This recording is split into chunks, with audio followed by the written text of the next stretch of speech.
bata ay hindi pwedeng magsinungaling, kaya siya ang itinuturing na pinakamahusay na saksi sa isang krimen. At bahagi rin ng kanyang karapatan ay ang hindi madamay o matagpuang nag-ambag sa kapabayaan ng nakatatanda. Iyan ang paksa ni Atty. JJ Atienza sa Bisig ng Batas. Isang 6 na taong gulang na bata. Habang nagbabayad ang kanyang inang si Dayan sa counter ng isang department store, napansin ni Dayan na umuuga ang counter. Sinabi niya ito sa kahera, subalit hindi siya pinansin. Nang pipirmahan na ni Dayan ang resibo ng credit card niya sa counter, binitawan niya si Patty at di napansin na sumandal ito sa counter. Bigla na lamang natumba ang counter at nadaganan si Patty na naging sanhi ng kanyang mga sugat at pagkapilay.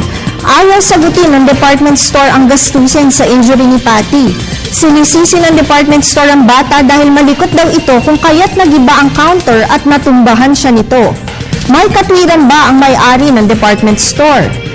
Sa isang kaparehong kaso po sa Supreme Court, sinasabi na ang batang mababa pa sa edad na 9 years old ay hindi kumikilos ng may discernment o maayos na pag-iisip kagaya ng sa ating matatanda.